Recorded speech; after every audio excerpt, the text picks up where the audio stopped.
देखो अब अपन लिस्ट के अंदर वैल्यू यूजर से मांग के स्टोर करना सीखेंगे। यहां तक में आपको कोई समस्या नहीं थी? ठीक है, आगे देखते हैं।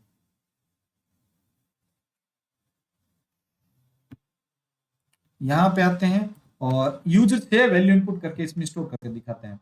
तो मैं अभी एक खाली लिस्ट बना के दिखाता हूं आपको। तो मैं एज स्टोर करवाऊंगा इस बार। एज बराबर, ये लिस्ट बना के छोड़ दी मैंने, ठीक है, ये लिस्ट बन गई। अब अपन यहाँ पर क्या करेंगे, यूजर से पूछेंगे, कोई भी चॉइस ले लेते हैं, सी एच बराबर, और यहाँ पर इंटीजर टाइप की वैल्यू इनपुट करवाएंगे, इनपुट, ठीक है। और यहाँ पर करेंगे जिस एज को स्टोर करना चाहते हैं उसे टाइप करें, ठीक है। अब वो वैल्यू क्या करेगा, डालेगा, चली जाएगी किसमें, सी एच के अंदर, ठीक है, डबल कोटेशन, वेरी गुड, ये इसमें जाएगा। अब अपन यहाँ पर क्या करेंगे, एक फंक्शन का यूज करेंगे। फंक्शन का नाम है अपेंड। क्या नाम है उसका, अपेंड। तो अपेंड करने के लिए आपको पहले लिखना है लिस्ट का नेम। तो लिस्ट का नाम क्या है हमारे पास, एज। इसके आगे ये देखो, ये रहा अपेंड फंक्शन। अपेंड का काम हमेशा लिस्ट के लास्ट से वैल्यू को एंटर, अभी तो इसमें कुछ है ही नहीं तो लास्ट तो हो गई क्या।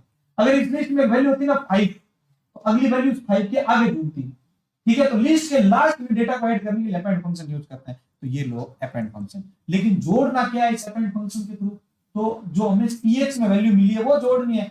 तो अपन क्या करेंगे, इस अपेंड के ब्रैकेट में पीएच को डाल देंगे। तो अब इस लाइन का पूरे का मतलब हो गया कि एज लिस्ट में जाओ और इसमें जो ये यूजर ऐड करना चाहते हैं वो आप इसमें क्या करो, स्टोर करो। अभी ये प्रोग्राम सिर्फ एक वैल्यू को स्टोर करेगा, ये देखो। अभी मैं आपको प्रिंट करके भी दिखा दूंगा इसके अंदर, है ना। तो अभी देखो ये कह रहा है किसको स्टोर करना चाहते हो, तो मैंने कहा भाई ये 74, एंटर करेंगे, एंटर उसके अंदर चलेगी, लेकिन हमने प्रिंट की नहीं है। आप सोचेंगे प्रिंट हुई तो नहीं, तो अभी तक प्रिंट की नहीं है, तो प्रिंट करके भी देख लेते हैं। प्रिंट करेंगे ब्रैकेट ऑन, उसके अंदर एज को, देखो इस बार ये जोड़ेगा भी और दिखाएगा भी कि आपकी लिस्ट ये थी। देखो ये कह रहा है 78, एंटर, ये देखो 78 लिस्ट में आ गया। तो इस बार यूजर से हमने इनपुट करवा के करवाया है, ठीक है, ऐसे।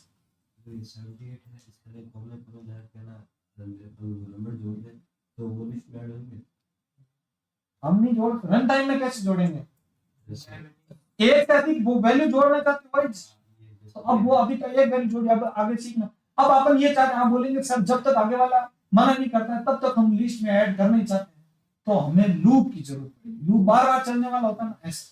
अब दूसरा, ये तो पहला कंडीशन था कि एक वैल्यू जोड़ के देखी हमने। अब अपन चाहते हैं भाई, आप बोलोगे आगे वाले को कितनी वैल्यू जोड़ना चाहते हो, तो वो बोलेगा मैं 10 जनों की एज एंटर करना चाहता हूं। अब वो कैसे करेंगे, अब वो कैसे करेंगे, उसके लिए देखो अब थोड़े तो अपने को डीप में जाना पड़ेगा। तो ये लिस्ट खाली बनी हुई रहेगी। अपन यहाँ पर क्या करते हैं, एक उससे एल एन नाम की एक जगह बना देता हूँ, लेंथ, LEN मत लिखना, नहीं तो वो लेंथ बन जाएगा। लेंथ पूरा लिख लो चलेगा, LEN नहीं। तो मैं LN नाम की जगह बनाता हूँ जिससे मैं पता करूंगा कि मेरी लिस्ट की लेंथ कितनी होगी। तो अपन करेंगे LN, और इसके अंदर अपन क्या करेंगे, इनपुट लेंगे इंटीजर टाइप का। इंटीजर टाइप का यहाँ पर जाके बोलेंगे इनपुट कर दो, ब्रैकेट ऑन, यहां पर बोलेंगे आप कितनी एज वैल्यू स्टोर करना चाहते हैं, ठीक है। तो वो वैल्यू डालेगा, वो जाएगी किसमें, इस LN में। अब यहां से आप लूप चलाना शुरू कर दो, फॉर, और यहां पर आई इन, और जितनी वो LN में वैल्यू डाली थी। इसका मतलब क्या होगा, जितनी LN की लिस्ट है ना, LN की जो वैल्यू है वो आएगी आई इन, और जितनी LN है उतनी, मतलब आपने 10 डाला तो इसका मतलब क्या है, वो 10 तक दौड़ेगा इसके अंदर। तो मैंने लिख दिया फॉर आई इन, और यहां पर रेंज और ब्रैकेट में LN डाल देंगे। अब ध्यान रखना कि अगर आप डालोगे 10 तो ये चलेगा 0 से लेकर 9 तक। 0 से लेकर डिफॉल्ट मैंने आपको 3 टाइप की वैल्यू बताई थी। अगर एक वैल्यू लिखेंगे तो 0 से लेकर LN तक चलेगी, -1 तक चलेगी या नॉर्मल, -1 तक चलेगी।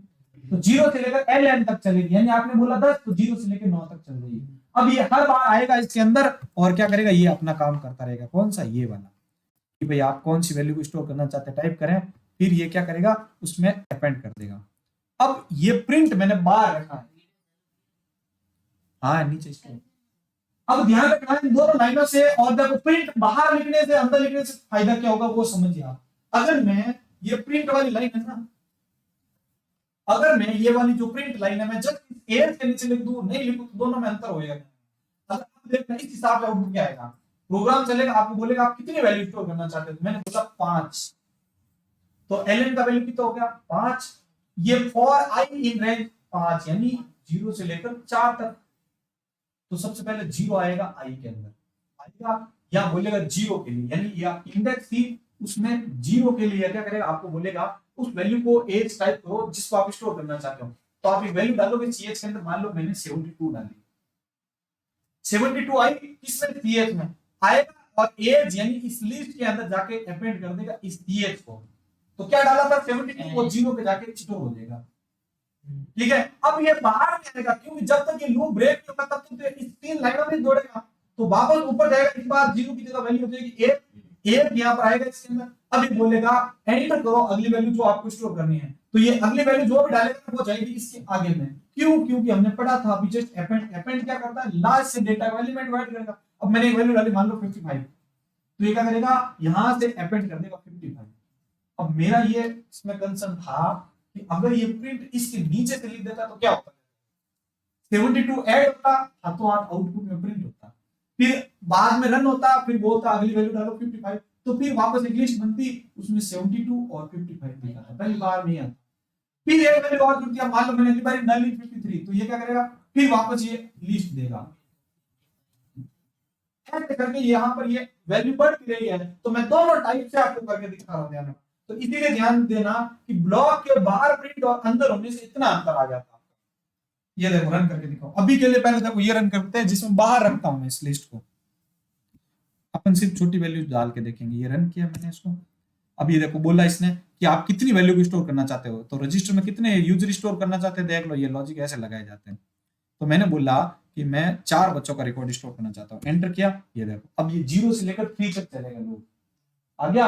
अब ये कह रहा है कौन सी वैल्यू एंटर करना चाहते हो, एंटर करो, तो मैंने बोला कि मुझे 10 एंटर करने, ठीक है, एंटर किया, ये और मांगने लग गया, 0 बार चल गया, अब 1 बार चल रहा है, तो मैंने कहा भाई मुझे इस बार 78 को स्टोर करना, ठीक है, एक बार और चल रहा है, ठीक है, अब आया 1 पे, सॉरी 2 पे, 0 पे आ गया, 1 पे आ गया, अब आया 2 नंबर पे, मान लो मैं वैल्यू 88 को डाल रहा हूं, अब ये लास्ट बार पूछेगा क्यों 1 2 3 और चौथी बार चल रहा है, तो अब मैंने वैल्यू डाली 100, एंटर की, ये देखो लिस्ट आ गई हमारे, तो हमने जितनी वैल्यू एंटर की थी वो देखो यहाँ आ गई। ऐसे ही अब आप बच्चों का नाम भी एंटर करवा सकते हैं, है स्मार्ट तरीका। तो देखो आज में आपने कितने कंसेप्ट सीख लिए, ऐप के अंदर सर्च बनानी, सर्च वाली टेक्निक लगाने सीख लिया आपने, खाली लिस्ट बनानी सीख ली, खाली ऐप बनाना, तीसरा आपने आज क्या सीख लिया, सबसे शानदार चैप्टर था ये आज का। अभी तो फंक्शन बड़े बहुत सारे आ गए, रिमूव भी करना सीखेंगे। आप बोलेंगे कल अपन फुल फ्लैश्ड एप्लीकेशन बनाएंगे, कोई बोलेगा कि मैंने इस बच्चे का नाम गलती से रजिस्टर कर दिया, हटा दो, तो उसके लिए वो बोलेगा रिमूव। आगे आज अपन अपेंड कर रहे हैं,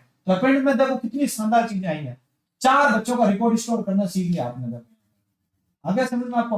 अब मैं ऐसा दिखाना चाहता हूं उसको, अब मैं आपको ये बोलता हूं कि मेरा एक मान लो क्लास 8 के लिए मैं बच्चों का रिकॉर्ड एंटर करवा रहा हूं, ठीक है, अपन उसको आप बोलेंगे यहाँ पर कि आप क्लास 8 के लिए कितने बच्चों को रजिस्टर करना चाहते हैं, तो वो बोलेगा कि मुझे 20 बच्चों को स्टोर करना है, तो आप उसका रोल नंबर यहां से स्टार्ट करेंगे, यहां पर मैंने यहां पर लिखा रहा हूं ना जिस एज को एंटर करना, आप यहां पर ऐसा दिखाएंगे रोल नंबर 801 जो है ना, वहां पर बोलेंगे रोल नंबर 801 पर बच्चे का नाम एंटर करें, एंटर करेगा, फिर लिखाएगा रोल नंबर 802 पर बच्चे का नाम एंटर करें। वो कैसे बनाऊंगा, थोड़ा सा ही चेंज किया आपके लिए।